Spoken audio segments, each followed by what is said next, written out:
Right now, you probably know exactly what time it is. Glance at your phone. Look at the corner of your screen. Check your wrist. You know it's 3:47 p.m. or 9:12 a.m. or 11:56 p.m. down to the minute, without even thinking about it. But for almost all of human history, that number didn't exist. Not because people didn't have clocks yet, but because they didn't need them. For thousands of years, humans didn't ask, "What time is it?" They asked a completely different question. And the answer to that question shaped how people worked, how they rested, and even how they understood their own lives. So what did people actually do all day without a clock? The answer is stranger and in some ways healthier than you'd expect. Let's start with the obvious question. Before clocks, how did anyone know when to do anything? The answer is they didn't measure time, they measured tasks. In 1967, a British historian named E.P. Thompson published a paper that became one of the most cited works in the history of social science. It was called Time, Work Discipline, and Industrial Capitalism, and in it, Thompson described something he called task orientation. Here's what that means. In a task-oriented world, you don't work from 9 to 5, you work until the cows are milked, until the field is plowed, until the bread has risen. The task itself is the clock.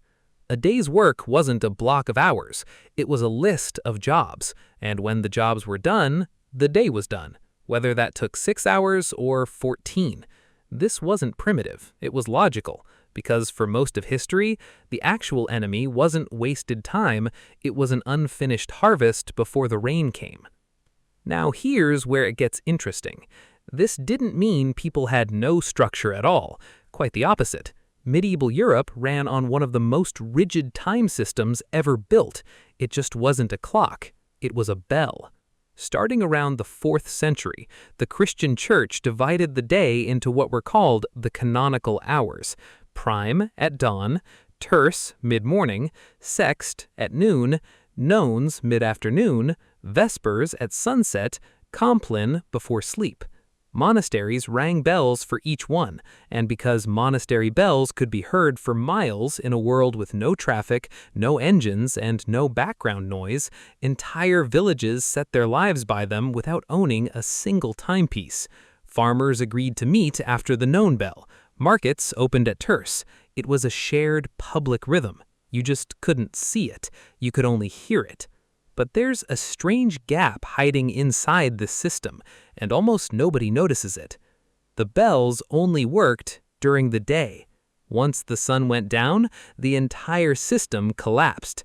There was no reliable way to track time in the dark. Sundials were useless, water clocks and towers were rare and expensive, most ordinary people had nothing.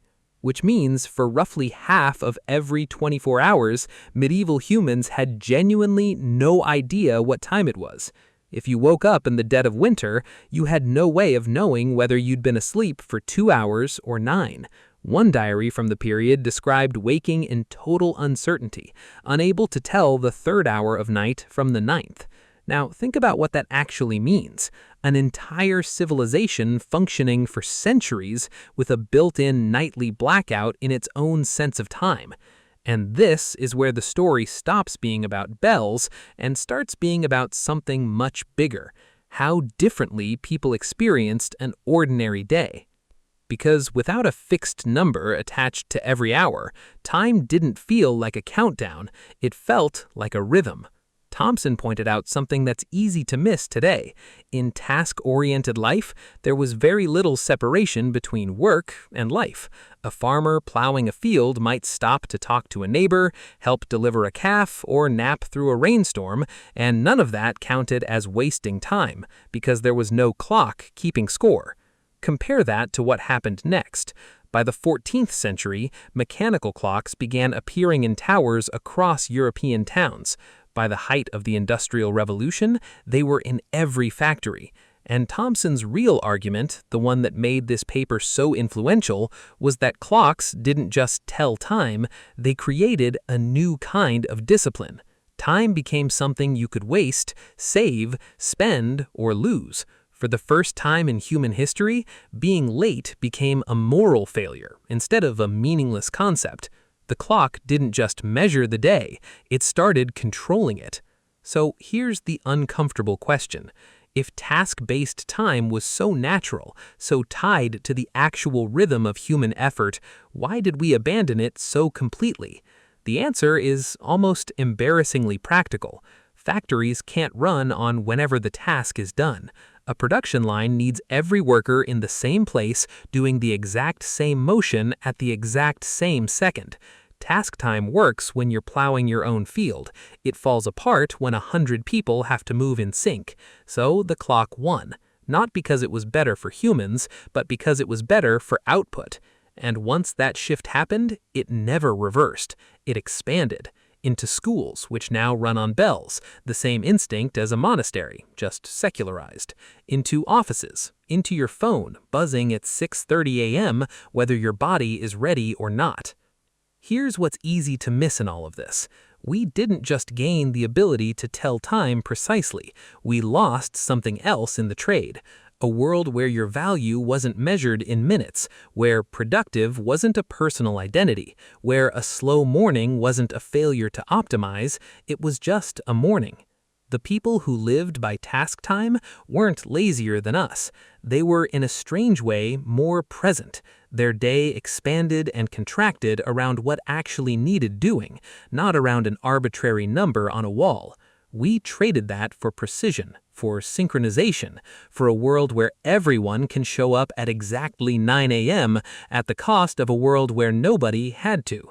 So the next time you glance at a clock out of habit, not because you need to know anything, just because it's there, it's worth remembering. For most of human history, that number wouldn't have meant anything at all. The task itself would still have been the only thing that mattered.